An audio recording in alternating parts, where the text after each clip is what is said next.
My name is Wendel Hunigan. I've lived here for 40 years, and I'm going to start by reading some lyrics of a song. Once I built a railroad. I made it run, made it race against time. Once I built a railroad, now it's done. Brother, can you spare a dime? Once I built a tower up to the sun, brick and rivet and lime. Once I built a tower, now it's done. Brother, can you spare a dime?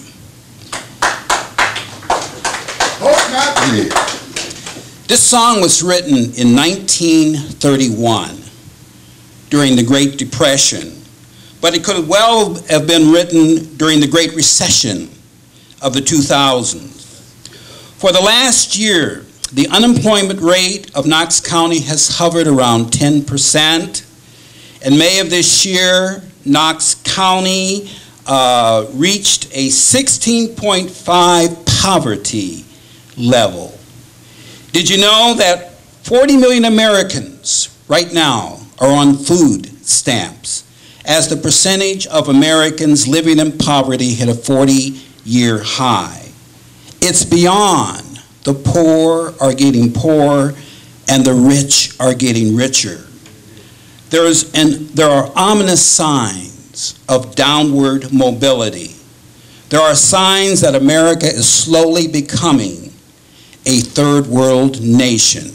In other words, brother, can you spare a dime? I'm a Democrat because the greatest and most noble political experiments of our time had birth in our party.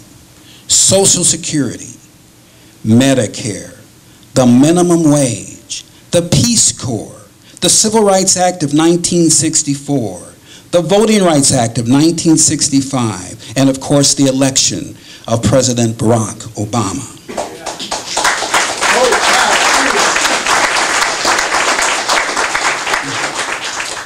According to several respected economists from Princeton and Moody's Credit Rating Service, the reality is that the economy would have recovered at a much slower rate had a decisive Democratic president and Democratic Congress not been in office. I know you won't hear this on Fox, but make no mistake, according to almost every economic indicator, the U.S. economy is getting better and recovering, although more slowly than we would want. Without aggressive federal intervention by the President and Congress over the past 19 months, there might have been a loss, and listen to this, of more than 16 million jobs. On a national level, the unemployment rate could have spiked up to maybe 16.5%, and the deficit could have doubled. We might have had a full-blown depression on our hands, or brother, can you spare a dime? Need I remind you that we have a dropout rate here in Knox County? Whether Democrat or Republican, we must improve our K through 12 educational system in order to compete once more in the global market. The United States has one of the lowest graduation rates of any industrialized country in the world. Nearly 30% of our high school students fail to leave school with a diploma. When our youth leave school prematurely, they hurt themselves and they hurt the rest of the nation. And for those who do graduate, they are often unprepared for college or advanced training. Whether Democrat or Republican, we must do something about the housing crisis, where millions of hard-working Americans, and I include my kids in this statement, owe more on their homes than the value of their homes. Last year, 2 million Americans lost their homes. The year before, another 2 million. Those 4 million people represent a significant chunk of the diminishing middle class.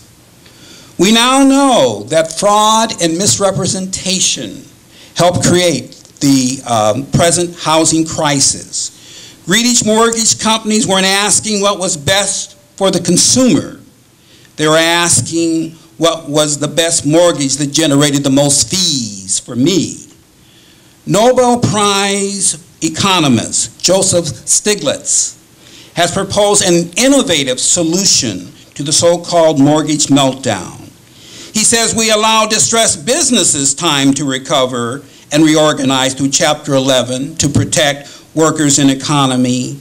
Why not apply the same principles to distressed homeowners who are on the verge of being foreclosed? Stiglitz suggests that we must reduce the mortgage payments on those homeowners for a period of time until they get back on their feet. It's a win-win situation, according to the economists. Homeowners win, the children win, destabilized neighborhoods win, banks win, and I'll say it again, banks win, the beleaguered middle class wins, America wins. Education reform requires better teachers, committed students and parents, money, perhaps lots of it, and reallocation of community resources.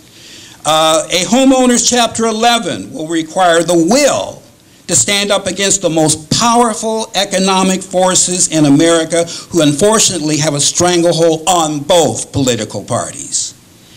Education reform and nationwide foreclosure moratorium, I think, will restore confidence in the fairness of our democratic system and preserve our diminishing middle class.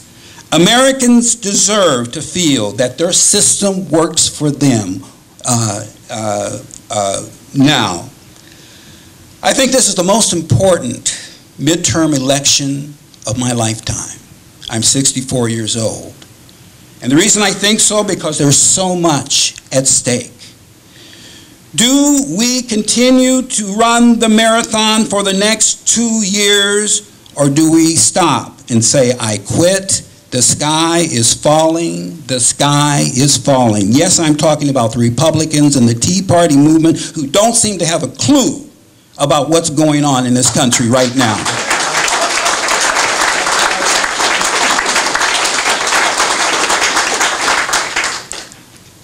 I'm a Democrat because I believe in public education.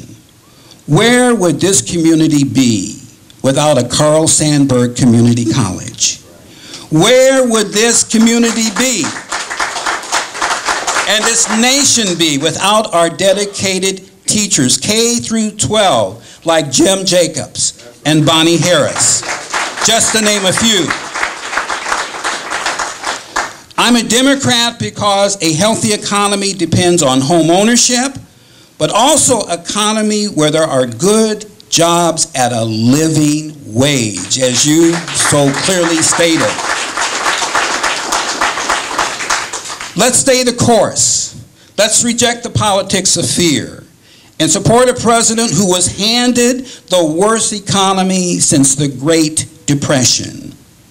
I think Obama has compiled a remarkable track record over the past 19 months.